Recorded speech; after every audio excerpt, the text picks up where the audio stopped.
Welcome to another episode of the Pilot Talk podcast by OSM Aviation with Captain Michelle Treskin and myself, Stein Mjotvedt.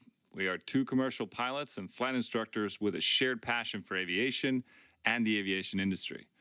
The Pilot Talk podcast is made with the ambition to inspire, educate, and entertain you, our beloved listeners who either share our passion for flying or simply want to get a peek behind the cockpit door. In this podcast, we will discuss flying, flight training, career advice for pilots, and other interesting topics from the exciting world of aviation. And before we kick off today's episode, Michelle, I want to ask you a question. What has 36 engines, runs on electricity, and has a range of 300 kilometers? Oh boy. And it flies? It flies. It flies. God, I don't know. I have no idea. Maybe like a whole bunch of birds on a wire? It's a Lilium, man. And jokes aside, we are both pretty familiar with what these guys and girls are doing down in Munich.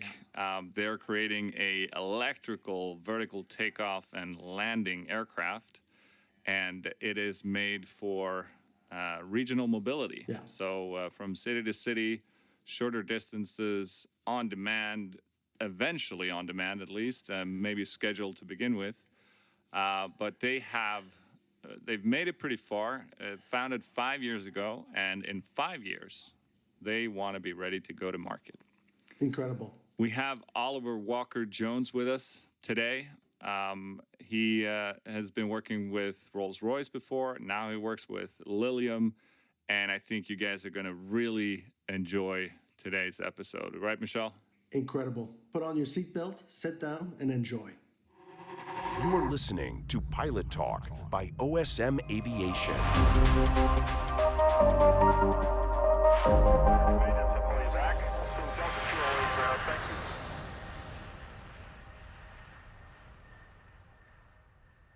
Okay, there we go. Welcome to the Pilot Talk podcast, Oliver Walker-Jones. It's a pleasure to have you. Thanks for having us. I've been a listener for a while now, and it's great to be here on the other side of the microphone. Oh, that's great. That's great. It's an honor.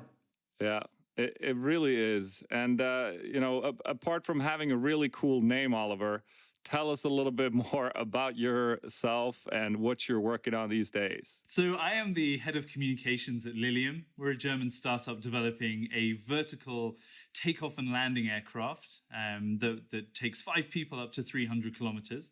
I came here from Rolls-Royce. I was working in Derby in the UK as the communications lead through lots of very exciting times, like the launch of the Boeing 787-10, the A350-1000. And my job there was really to talk about what we were doing with Rolls-Royce and the technology that we were promoting that was cutting edge. And then, I got a call from the startup in Germany saying, hey, do you want to come and do something that's perhaps even more innovative and a little bit more out there? And I jumped in with both feet, moved to Germany about 18 months ago and have been loving it ever since. Brilliant. That's fantastic, Oliver. And I just before we started recording, I mentioned to you that I've watched your fantastic video a bunch of times. I've showed it to everyone I know, and both Michelle and I. It's pretty amazing what you guys have been able to achieve so far. Incredible. Well, we're really proud of what the team has done. And the company was founded 5 years ago. So in that 5 years, it started with 4 founders, four guys who are at the Technical University of Munich, each experts in a different area of aerospace. And they came together to design this aircraft. And I think at the beginning, maybe they weren't entirely sure where this journey was going to go. But today we're 500 people. We have 10,000 square meters of production hall sitting right next to us and 500 people working to build these aircraft. So the demonstrator, the technology demonstrator you see in the video, in the films they're on YouTube, that's kind of from just the end of last year, beginning of this year, where we were flying our demonstrator at speeds of around about 100 kilometers per hour, which is a third of the max speed. So we want to get up to 300 kilometers an hour. And we do all our test flying here in the south of Munich. And yeah, so far so good. We slowed down a little bit through coronavirus, obviously, but we're looking forward to getting back and flying again soon and sharing some more videos with you. Right, right. Absolutely. So it's just quickly for our listeners. I think we're going to link the videos to the podcast as well, so they'll have a good idea. But it's a 5-passenger airplane, and it's got. Tell us a little bit more about the airplane itself, Sure. if you. So if you it's can. something that you probably haven't seen before. It's 5-seater. So if you look at it, it's probably roughly the size. The fuselage is roughly the size of a family car, but it has 2 sets of wings: a typical wing at the back and a canard wing at the front. And across those wings, built into the flaps, are 36 electric engines. They're small. 36. Yeah, they're kind of head-sized. And those 36 engines are arranged in sets of 3. And those 3 each sit on flaps that articulate separately. And they allow you, at the beginning of flight, to have them pointing down so that you provide vertical propulsion. And then as you, obviously you rise off the ground, and then you slowly transition those flaps through to the horizontal position so that you can achieve forwards momentum from the same engines. Of course, at that point, once you achieve transition, the wing is providing the lift for the aircraft. Right. You become a normal airplane. Yeah, and basically. so we have 5 passengers. We want to take those passengers 300 kilometers. That's 186 miles in one charge. So it's all electric. It charges on the ground, obviously. And then the idea being that in roughly an hour of flight, you could travel up to 300 kilometers. Amazing, amazing. And how long does it take to recharge? So that's something that we're working on at the moment. It depends a little bit on the battery technology that you put inside the aircraft. Our hope is that it's going to be super rapid charging. So it's going to be similar to how the automotive sector have developed similar technology, and these Tesla superchargers. The idea being that pretty much from the time the aircraft lands, and you take the passengers off, you clean the aircraft, the pilot prepares for the next flight segment, and you onboard the passengers. That actually within that time, you should have enough charge to complete the next stage of your journey. Obviously, also depends on how long the stage was before you landed. You said pilot. Well, what's up with that? So there's a really exciting sense that when people think about this sector, they think of the Jetsons or they think of the Fifth Element. They've seen these kind of autonomous vehicles flying around, landing in their garden. The reality will be different. Okay. We intend to operate from existing or new qualified aerodrome vertiports. So the places that we land will be specifically dedicated to this. It's not going to land in your garden. It's not going to land on top of your house or in the street. And equally, it's not going to be autonomous to start with. I think there's definitely a long-term ambition in the sector to bring autonomy.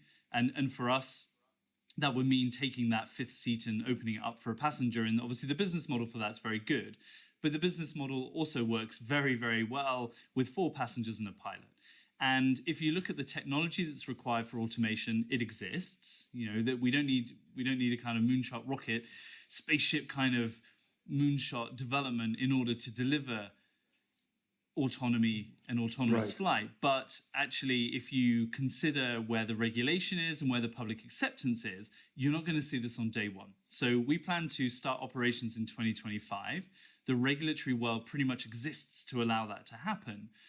But what doesn't exist yet is the regulation to allow for complete autonomous flight. Now, we're having conversations about what that looks like. And similarly, we're already testing the technology for how we drive autonomy. But, it's not going to be there day one. And we hired an amazing guy called Mirko Reuter, who joined us from Audi. He was running their autonomous driving there. And when you think about it, actually, the technology that you require to fly in the sky for autonomously kind of exists already. And it's actually somewhat easier to do it in the sky than it is on the ground because there's many fewer things to bump into, right? It's a lot less dynamic than it is on the ground. There are no children running out in front of an aircraft, right? But even so, the safety standards we require from aerospace just won't allow this in 2025, I don't think. Okay. I think it's really exciting because in the midst of, right now it's a tough time for the aviation industry. And in the midst of all this, McKinsey released a report where they said that the urban air mobility in the next decade or so is going to have a need for 60,000 pilots. And those are new jobs that are coming in addition to the pilot jobs that were expected before. So what's that, about like 15, 16, 70% of the pilot corps that we have today, that's substantial. And I think that, looking at the job itself, and I've spoken about this to a couple of other pioneers within electric aviation is that this segment with these distances, in terms of lifestyle for the pilots, makes it for a I'm coming home every night type of job. Yeah. And you might be able to attract a different type of pilot into the industry because of these jobs. So that's pretty cool. Yeah, so that's it. I mean, that's exactly where we think. If you reread that McKinsey study, if I remember rightly, it says something like we need 60,000 pilots, and that's going to be really hard because there aren't enough pilots to go around today. And I think it was published weeks before coronavirus started. Yeah, which was a little unfortunate. But the point is exactly right. You know, we will start with pilots on board for sure. The length of time that we need them depends on regulation. It depends on public acceptance of flying in an aircraft. But it's going to be years. Like, you know, and if we're really realistic, it could be a lot longer than that too. And it's fine for us because the business model works with a pilot on board. And I think the lifestyle point is exactly right.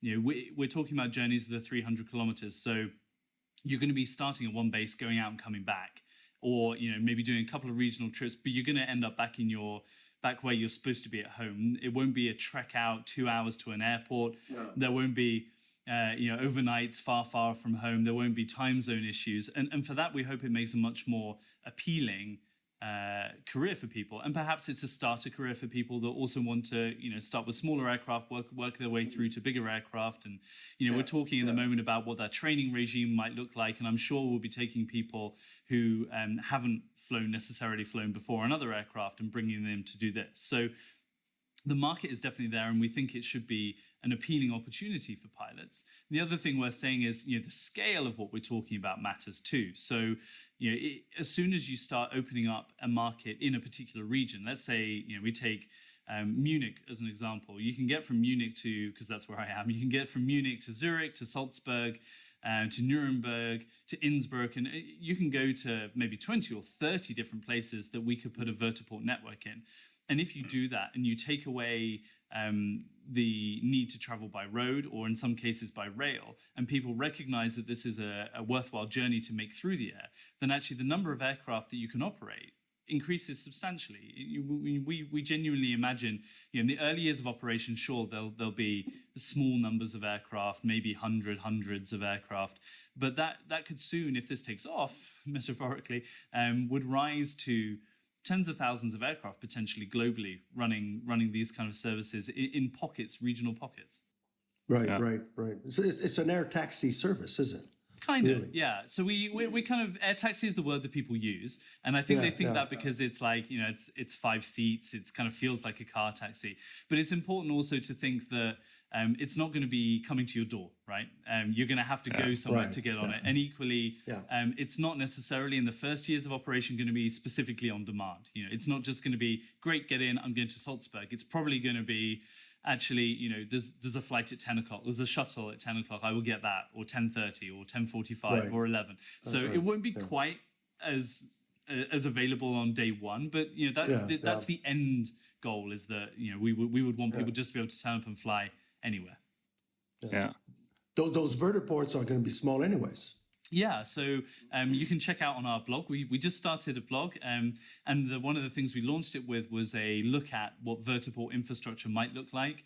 There are 101 amazing vertiport designs out there, from architecture practices and Uber, you know, that look wonderful, but practically aren't achievable. And so what we wanted to do was to set out something that's really based in regulation. It's based in affordable modular construction. Go and have a look. It's really interesting, I think. It's simple. So, you know, in the very, very simplest form, it's one parking place, one takeoff and landing place, and TLOF, if you want to call it that. And that's pretty much a helipad, right? So it's a helipad with one parking bay. And then you scale that through to maybe having 8 parking bays, and suddenly you can take 1 million passengers a year, because you can land one of these things every 60, 90, 120 seconds if you want to. Yeah, and surprise, surprise, your fanboy over here already read that article. it's really cool. And I agree with you, what you just said there, Oliver. It seems like when I read it, it was like, okay, this is meant as an educational resource for how to actually practically build these things. Yeah. And it's a call out, right? It's a call out to people who maybe own a car parking garage or a hotel or a shopping center who may have seen this and thought, well, it's not really for me. It's not really realistic or practical. And actually, if you take the top of an office building, the office building I'm sitting in would work just fine, apart from the fact that it's on an airport already. It would work just fine, right? You'd be surprised the places you can put it. If you're talking about the size that we are, you can put them in most places. Almost anywhere, yeah. And another good thing, if I can, about the pilots recruitment and all that. You're talking about a vertical takeoff and landing, which is basically a helicopter going to a fixed wing airplane after that. So you're looking at something that's hugely interesting. As an ex-helicopter pilot myself, you're going to attract a lot of people, even though they've got a ton of experience. You're going to have guys are going to say, hey, I want to fly with one of these things because I'm going to have that kind of helicopter experience that maybe I can transfer into another helicopter, license. So I think it's incredible, a great thing to get into. I'm excited. I'd love to fly one of these myself, for God's sake. Well, you'd be very welcome to come and have a go one day. But I think the certification basis for pilots is more likely to be kind of based around fixed wing, even if it's a vertical takeoff aircraft. And what we seek to do with the design and the flight control system is to make it as accessible as possible, by which I mean simplifying it. So it's likely, it's hopefully certain that it will be much less complex to fly than a helicopter. I mean, you say you're an ex-helicopter pilot. I'm more of a trainee Cessna 152 pilot, and that's kind of where we want this to be, right? It's something that people can easily control, because there will, even if it's not fully automated, there will be a lot of automation. The pilot's not going to have 36 thrust levers sitting there, right? So there's a lot of automation built in already. I think a friendly computer is going to take care of that. Yeah. And, I think what we would love to do, I think, is for all those pilots out there is, my dream at the moment is that we can petition the guys at the Microsoft Flight Simulator maybe to build this in. So, a couple of years pre-market, we can all have a go, right, before we can get in it. Wouldn't that be cool? That would be great. Cool. Yeah, absolutely. Yeah. Well, you'll definitely have to build a simulator. Yeah, so we actually have in the basement of the building that I'm in right now, we have a mock-up simulator already, which we use to help design the flight controls and also to train the pilots. So the amount of time that we spend flying is kind of limited because we spend a lot of time preparing for test flights, and also the weather doesn't always play ball with us. So we use the simulator a lot to train the pilots. It's kind of, at the moment, it's the beginner's guide. It's a startup simulator, but we'll be chasing down those guys at Airbus and Boeing soon that have the big things that sit on sticks. We'd like one of those ones. Technology there, yeah, absolutely. That's cool, man. It's exciting. I wish I was part of that team. It's you're growing something so special. It's a special niche. Yeah, and I think if you watch some of the videos, you can see the emotion and the excitement that people bring to it. So there's 500 people. Typically, they're drawn from expertise areas, and whichever they are. But of course, the majority of that is in aerospace. So of those 500 people, I'll bet my bottom dollar that 2/3 of them come from aerospace companies. So we've taken a lot of people from Embraer and Airbus, Boeing, SpaceX too, NASA, people who've worked in this field who, maybe have been working in a different business where they want to do something that changes the world and they want to be innovative, but perhaps it's a little bit slow. And so, lots of people have traveled across the world to come and join us. We have people from 42 different nations now, I think, represented in our 500 employees. Yeah, which makes it a really great place to be and a great place to work. If anyone listening here is interested, we have all of our careers information on the website. We have something like 100 jobs available at the moment. And we're recruiting hard, and we look for people who are really talented in their field, but also really passionate. And I think that's what you see is people who not only love working in aviation like me, but also believe in doing something a little bit different. So, we do this because we want to drive a lower carbon economy and change the way that we travel. And if we can do that through carbon-free, emissions-free air travel, then all the better. Absolutely. We're right behind you on that one, buddy. Thanks. Absolutely. Yeah, that's fantastic, and it's got to be like you say. It's having a vertical landing and takeoff aircraft in itself is pretty cool, and we'll get a lot of people excited. But you're making a big mark on moving towards carbon-free, reducing carbon emissions, and also solving a huge infrastructure issue in some of the major cities, because there's no more bandwidth, so to speak, on the roads, right? You can't build more roads. It's there's no space for it. Use the air. Yeah, exactly. It's the kind of the dimension that we haven't really thought about is, there's a lot of space up there, right? And if we can use it efficiently and effectively to transport people, then we should. Now, if you compare the costs, so have a look at the infrastructure post again, because it talks about the costs of landing pads. But, it's possible to build one of these things for small digit millions of dollars, right? And single digits. And if you compare that to the cost of the alternatives, so building a new highway or building rail, rail costs typically $20 million a mile, right? Or a kilometer, pretty much. For the same price as one of these schemes, we could build you hundreds of vertiports and create that kind of connectivity. First, without the cost of doing it, but second, without the impact as well. Of running a railway or a highway through what can be land that is going to be used for something else, or is already being used for something else, or shouldn't be damaged, and that's really the beauty of it. It's huge, man. So I'm picturing now Munich. Sorry, there's a bunch of flying Lilium aircraft going around in the air. It's not. I'm sure it's not quite like that, but how much activity? When you're peak activity, how many flights are you guys doing? Yeah, you mean in our test regime? Yeah. So we got the plane up to 100 kilometers an hour, and then we'll be expanding that flight envelope up to 300 kilometers an hour, hopefully, through the end of this year and into next year. We have one flying prototype or demonstrator at the moment. We'll be expanding that for sure. And then we'll move into the serial aircraft. So it's probably worth saying that the aircraft that you see in the films at the moment, that's a technology demonstrator. So it's basically there to prove the architecture and the technology on board. No one's really, I don't think anyone's really developed an aircraft like this that's proven transition flight like this, the transition from vertical to horizontal flight. So we'll be doing that. But this is just the demonstrator. So what comes next, and what the vast majority of our engineers work on, is actually the design of the final serial aircraft. So something, the aircraft you see now was designed and built by pretty much 40 people. And it was built like a startup does build things. The batteries were bought on Amazon.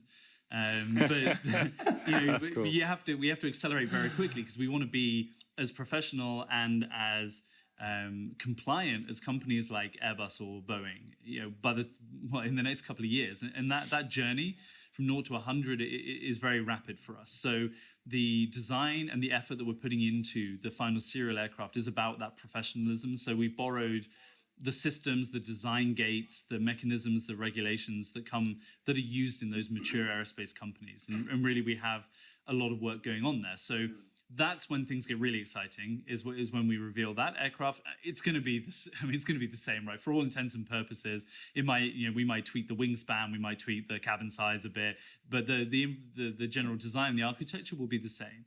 And at that point, that's really when the flight testing kicks off. To answer your question, that's when things get really exciting. Yeah, absolutely. And so where you are right now, you have the space to build the aircraft to the actual ready flight airplane. Yeah, so the technology demonstrator that's flying today is proving everything that we need to prove of the architecture, and it also informs the final design. Then the final design serial aircraft comes along. We'll prototype that, we'll test that, and then we'll use that to certify the aircraft, and then we move into serial production. And then when we're at serial production, obviously that's kind of in the ramp up to commercial operations, which we hope to begin in 2025. 2025. Well, I'm looking forward to that. Yeah, me too. It sounds like you've had an amazing journey so far, but quite a journey ahead as well with scaling this. And yeah.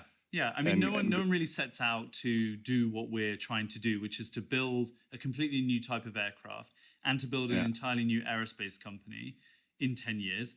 And also to not just build the aircraft, but what's central to our philosophy is that we want people to enjoy a Lilium experience as well. So sure, we're going to build the aircraft, but the idea is not that we build it then sell it. The idea is we build it then operate it. So in some respects, we're kind of like Boeing and United Airlines, or or Airbus and Lufthansa. We want to operate it. Now, it may be that we don't employ all the people that operate it, and we work through an ecosystem, but we want you to have a branded experience. So that means we have a digital software team working on what that user experience looks like. It means we have an airline team looking at how we build an operational platform for an airline. It means we have a team that look at MRO and how we manage that. And that's in addition to designing, testing, and certifying a brand new type of aircraft.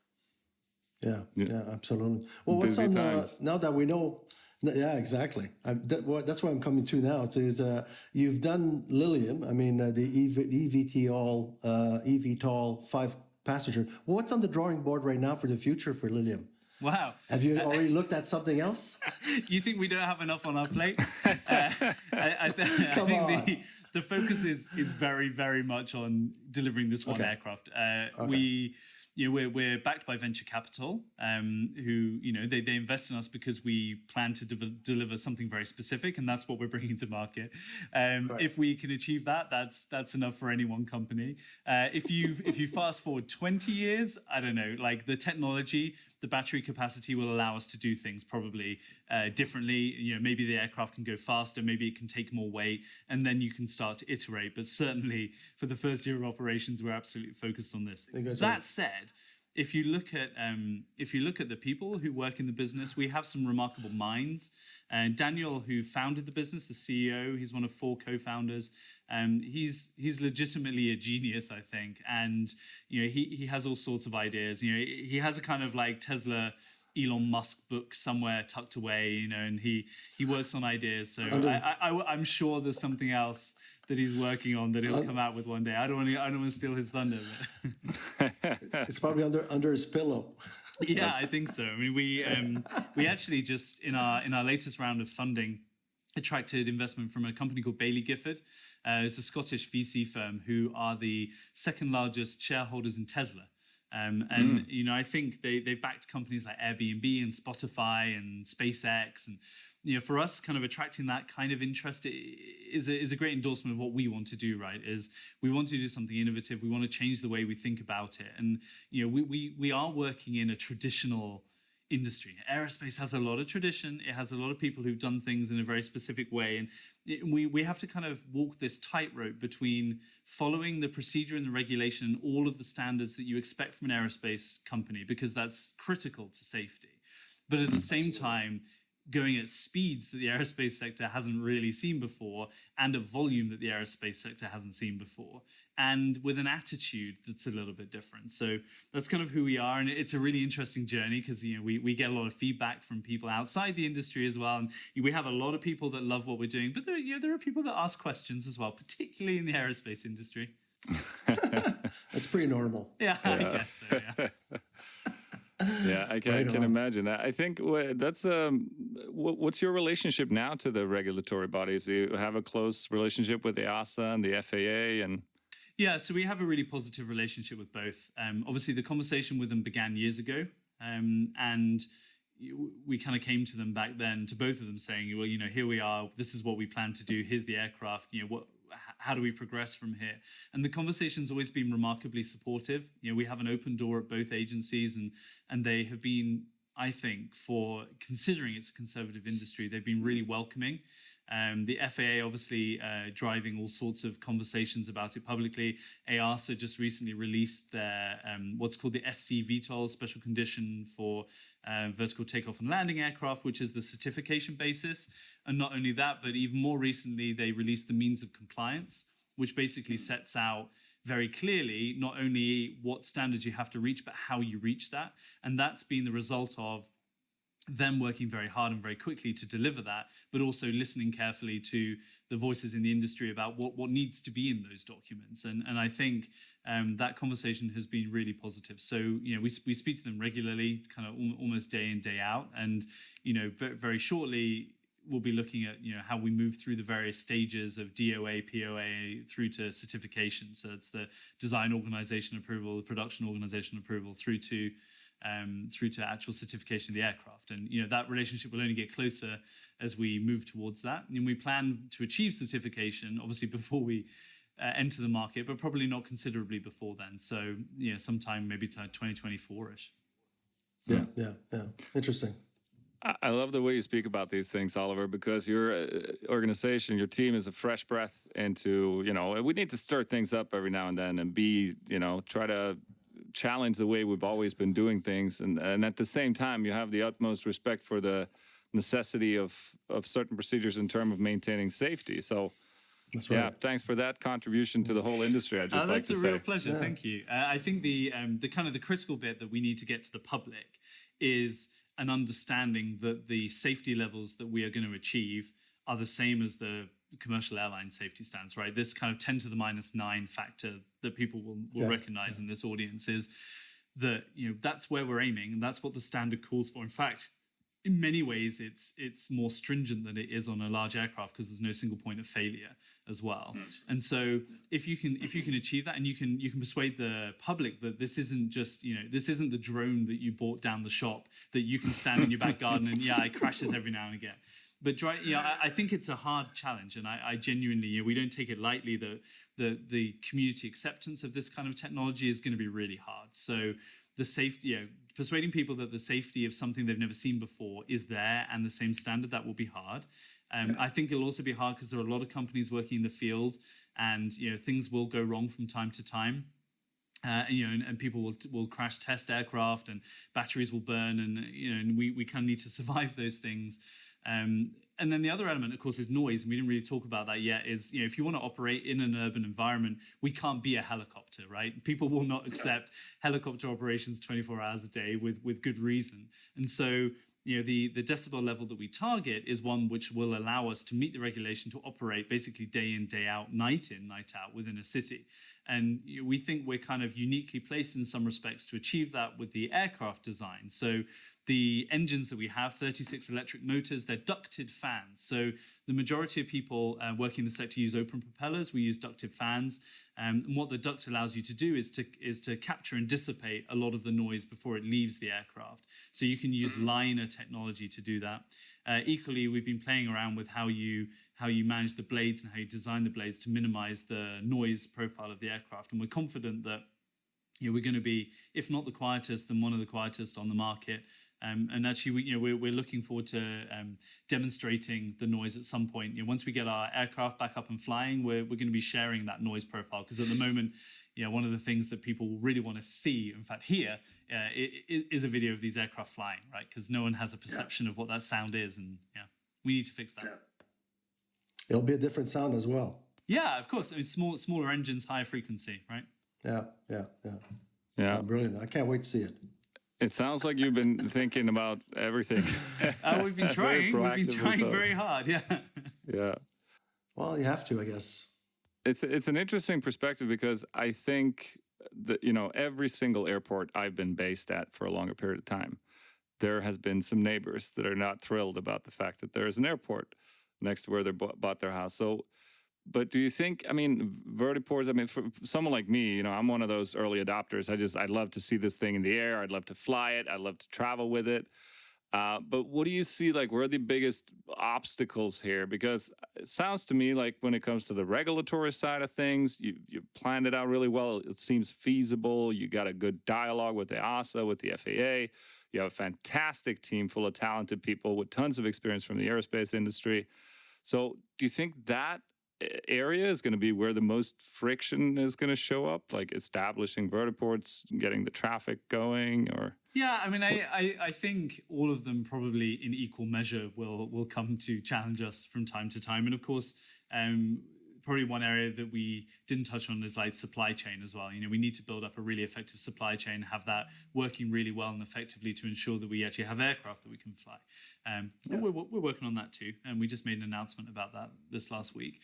But I think you're right. The public perception or the public acceptance is an area that will be perhaps the most challenging. And the way that we seek to tackle that is by focusing on this regional air mobility. So everyone talks about urban air mobility. We're trying to change the narrative a little bit towards regional, because what we want you to think is you travel from city to city, not within one city, because you're not going to have a time saving. If you fly from one side to the other, you're not going to have a time saving. But we want you to fly from city to another. And if you do that, you're going to save yourself a lot of time compared to ground transport. And if you save that time, then you won't mind doing a first and last mile to a vertiport, which means probably you only need 2 or 3 in a city to operate a really effective service. And if you only need 2 or 3 in a city, well, then you can place them where they're best needed to be. You don't need 100 of them, so you only need 2 or 3. So let's pick on top of the train station or at the shopping center, or places basically where they have minimum ground impact on neighbors, offices, residential areas.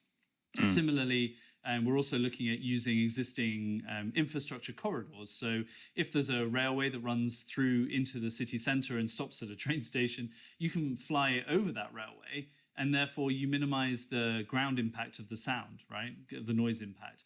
And similarly, if you have a river, you can fly along that and land, like a little bit like Battersea Heliport in London, but obviously a lot quieter. So we seek to minimize the impact by being smart about how many pads we need and where we place those pads. Yeah. Clever. It's We thought of everything. Everything's been all the T's have been crossed. and I think on the flip side too, you'll hopefully, or at least this is just my perception, but hopefully the fact that you guys are doing something tremendous for the environmental impact as well will give you a lot of goodwill. Yeah, I hope so. Yeah. I mean, there will inevitably be, I think against any technology, there's always some pushback. But we're hopeful that people will see the potential, the good potential. Yeah. All green. Yeah. Yeah, I mean, if we take that one level further, and we like to try and delve into this stuff where we can. So just saying, it's all electric, sure, but there are still things you have to think about, which is like where you source your electricity from. How can you ensure that the emissions-free nature of the electricity that you're charging with? So can you buy green electricity? And that's something we've already built into our business plan. And then you also need to look at things like, well, we're talking about lithium-ion batteries, right? But there's a very big dialogue at the moment, an active dialogue about how you do that in a way. How do you mine the materials that go into a lithium-ion battery in a way that's ethical or in a way that looks after the planet? So you really have to trace back right through the supply chain. Now, our focus in year 1, 2, and 3 is really getting something to market that has the potential to change the world just because of the nature of its all-electric propulsion. But we need to go back and do the rest of that work as well. And we have that in our mind of how you make this super clean, not just kind of on paper clean. Yeah. I totally agree with you. Absolutely. It makes a lot of sense. It's a consideration we have.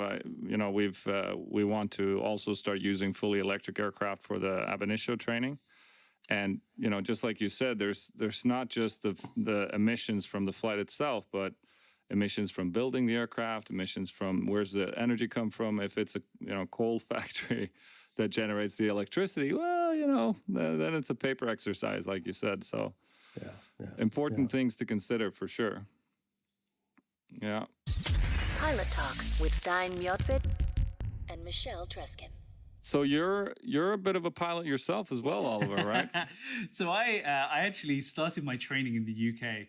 I don't have currency at the moment, but I'm looking forward to getting back to a German airfield. So I learned on a Cessna 152 out of East Midlands Airport. I don't know if you know that airport in the UK. It's a super busy cargo airport. So it's a category 2 runway maybe. And so you'll be rolling down in a little 2-seater 152, and then you'll be shouted out by the air traffic controller who are like, there's a 747 Heavy coming in behind you, so please hurry up and go.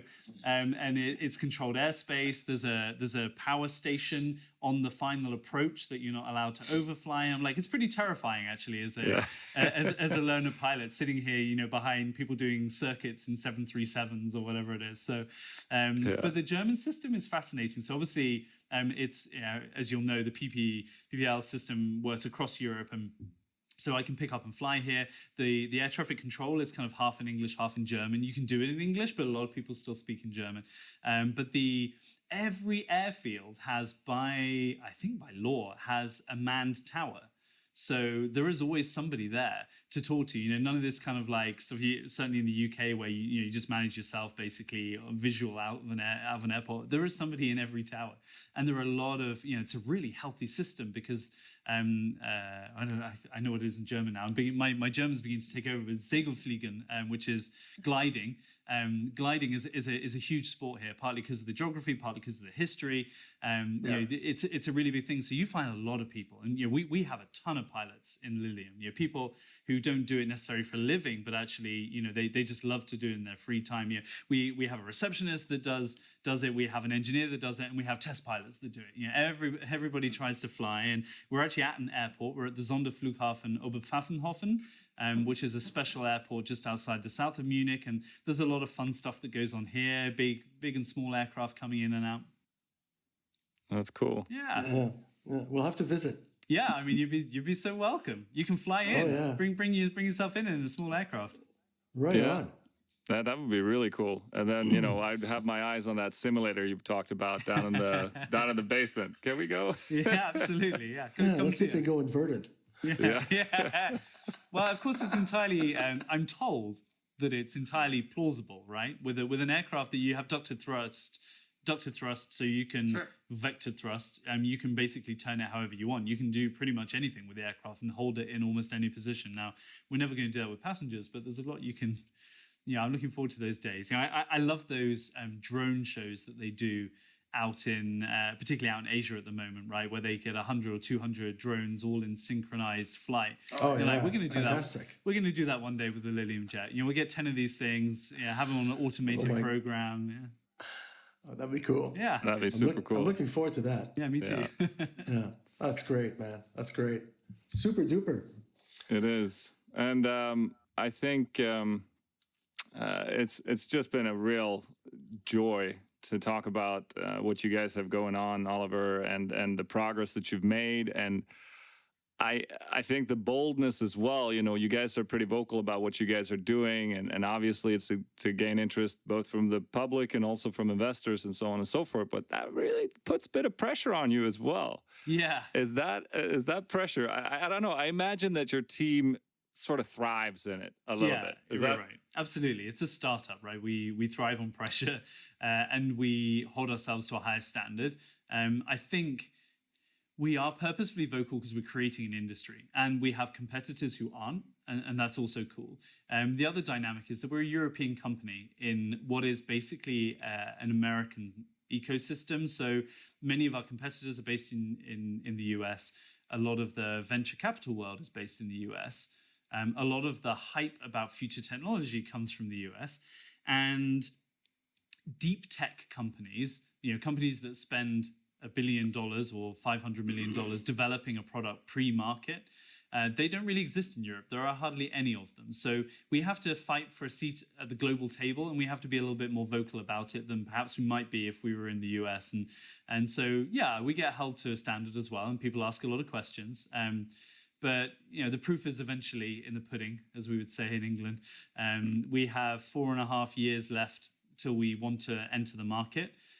We have an awful lot to do, but we're going to be sharing the steps and transparently as we make those. And yeah, there'll be challenges. You know, we already had an incident earlier this year that we talk openly about. You know, we had an issue with thermal runaway in one of our aircraft. You know, we're not exactly 100% sure what the cause of the incident was, but it led to the aircraft being damaged beyond the point at which we can get it back flying.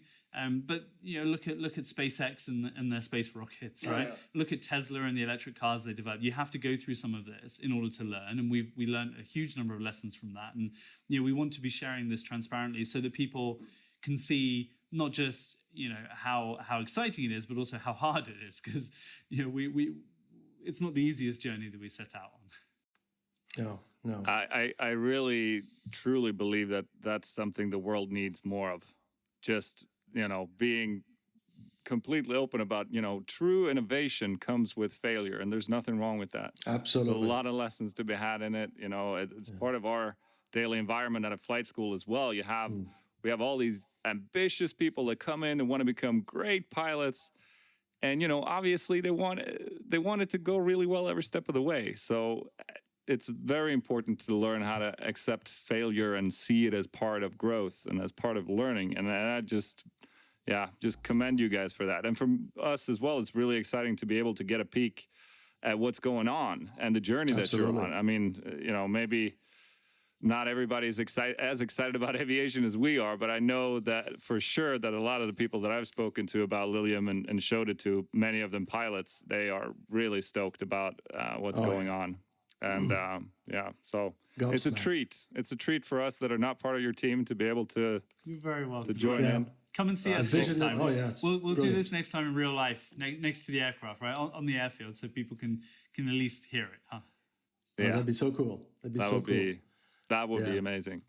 Well, you know what? Thank you so much, man. It's been a treat, an honor. It's a real pleasure. You're doing an incredible job, and bravo to your team. And there's nothing wrong being a rebel. Yeah. Okay. All right. Thanks. So do it. Nothing wrong with that. We like the sentiment. Thank you very much. It was a pleasure. Yeah. Pleasure.